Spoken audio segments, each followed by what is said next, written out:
नमस्कार, सिटी तहल का न्यूज़ देख रहे हैं पर मैं हूं आपके साथ नवीन। और नीलोखेड़ी हल्का से निर्दलीय विधायक धर्मपाल गोंदर जी हमारे साथ, उनसे बातचीत करेंगे। विधानसभा का चुनाव नज़दीक है।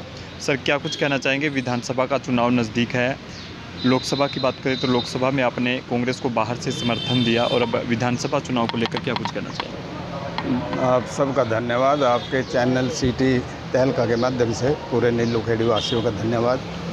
अब इलेक्शन नज़दीक आ गए हैं और सभी पार्टियां पूरे जोरों पे लगी हुई है। और नीलोखेड़ी में तो वैसे कैंडिडेटों की भरमार है, तो जो मेहनत कर ही रहे हैं सभी, और काम भी देखेंगे लोग।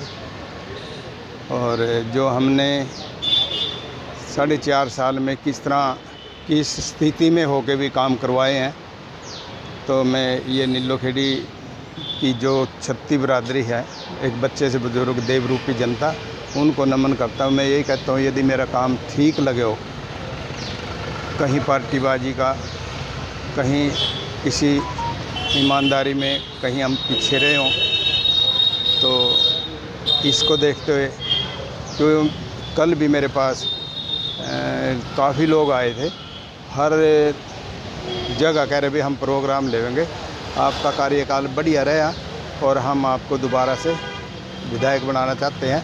तो मैंने कहा, अभी टिकट टाकट का हमें पता नहीं।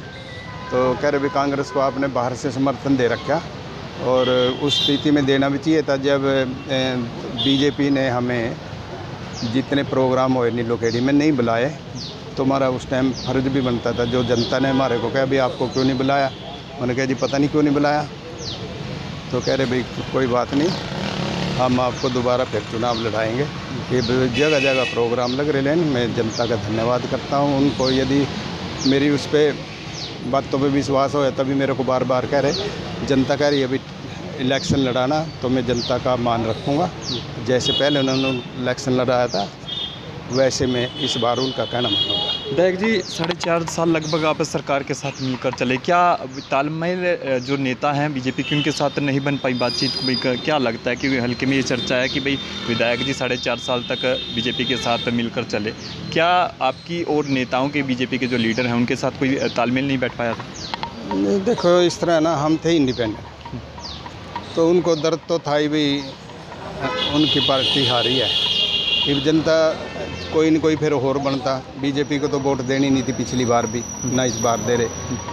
तो उन्होंने मेरे पे विश्वास जताया, हमने पूरे तहे दिल से सरकार को समर्थन दिया। क्यों मांग रहे थे, श्री मनोहर लाल जी का फ़ोन आया था, भी हमारे को सपोर्ट करो। मैंने कहा, जी मैं अपने हल्के की जनता को पूछ के तभी जाऊँगा। फिर हल्के की जनता को पूछ के हम वहाँ गए।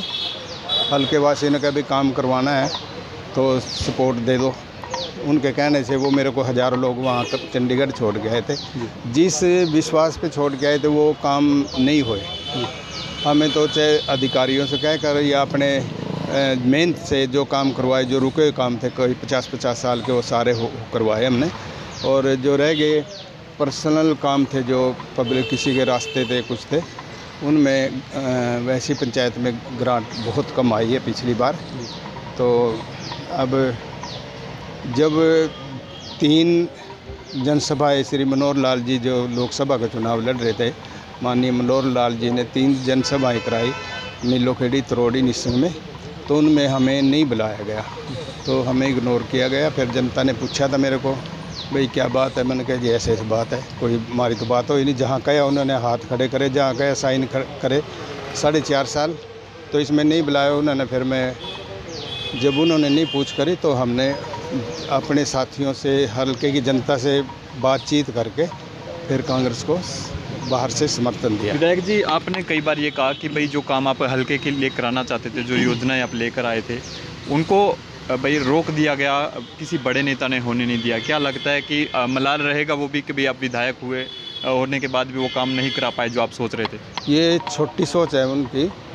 देखिए, जो साझेला काम है, सार्वजनिक काम है, जो सभी के लिए है, उसको रोकना एक अच्छी बात नहीं। रोके गए थे काम, बहुत रोके गए काम, और बड़ी मुश्किल से हम फिर कुछ दिन चुप रह गए। फिर नीचे नीचे हमने काम करवाए, जिस काम का पता लगे वो रुके। अब जैसे थोड़े दिन पहले संधीर की सड़क कितने दिन रुकी रही, अधिकारियों पर प्रेशर था। जब ज़्यादा ही हद होगी, वहाँ 1-2 चोट भी लगी, एक डेथ भी हुई थी पीछे। एक स्कूटी वाले की गिर कर वो हो गई थी। तो इस टाइम वो सड़क पूरी हुई है, जो कि 8 महीने पहले पूरी हो जानी चाहिए। हर काम में रुकावट था ही है, कोई भी काम है। क्या करनाल के ही लीडर थे या बाहर से कोई लीडर था? जो भी था बस वो सबको पता है, सारे हल्के को पता है। धर्मपाल गोंदर फिर से तैयारी करिए, किसी टिकट पार्टी की टिकट पे चुनाव लड़ेंगे या फिर से निर्दलीय चुनाव लड़ेंगे इस बार? देखिए जनता तय करेगी। मेरे हल्के की जनता हर रोज़ यहाँ 200-250 आदमी आते हैं, गाँव में बुला रहे हैं मेरे को, भाई हमने चुनाव लड़ाना है, आपका कार्यकाल बढ़िया रहा। हर तरह से संतुष्ट है पब्लिक, तो जैसे वो कहेगी वैसे चुनाव वो कह रहे भी जरूर लड़ना, मगर लड़ेंगे जी चुनाव। एक अंतिम सवाल है, लोकसभा चुनाव के बाद कांग्रेस के जो कार्यक्रम हुए, लगातार आप देखे गए कार्यक्रमों में, क्या धर्मपाल गोंदर कांग्रेस ज्वाइन कर सकते हैं? नहीं, लोकसभा के बाद, लोकसभा में ही थे हम, उसके बाद तो कोई कांग्रेस का यहाँ प्रोग्राम होया नहीं। लोकसभा में थे 1-2 बार, जो अपने कैंडिडेट थे दिवांशु जी बुद्धि राजा, उन्होंने 2-4 प्रोग्राम करे हैं। 1-2 में हम हल्के में तो गए हैं, बाहर तो हम गए नहीं। तो टिकट का नहीं हमें पता, हमारा तो जनता का टिकट है, वो तैयार है। जनता कह रहे हमने चुनाव लड़ाना ही लड़ाना है। तैयारी आपकी पूरी? मेरी जब उन्होंने कहा भी हमने लड़ाना ही है चुनाव, तो मेरे ये भी मैं जनता ने जो कहा मैं उनकी बातों पे पूरा खरा उतरूँ और उनकी बातें मानूं। बहुत बहुत शुक्रिया समय देने के लिए। तो नीलोखेड़ी विधानसभा से निर्दलीय विधायक रहे धर्मपाल गोंदर को आप सुन पा रहे थे। चुनाव लड़ने की इच्छा जाहिर की है फिर से, और लगातार कार्यक्रम जो है उनके निरंतर जारी हैं। आप कैसे देखते हैं नीलोखेड़ी विधानसभा की? जनता से अपील की वीडियो को देखे भी, शेयर भी करें, और ऐसे कौन से काम हैं जो आपके अधूरे रहे, और धर्मपाल गोंदर को लेकर आप क्या कुछ कहना चाहते हैं, इस वीडियो को लेकर अपनी प्रतिक्रिया जरूर दें। बहुत बहुत शुक्रिया।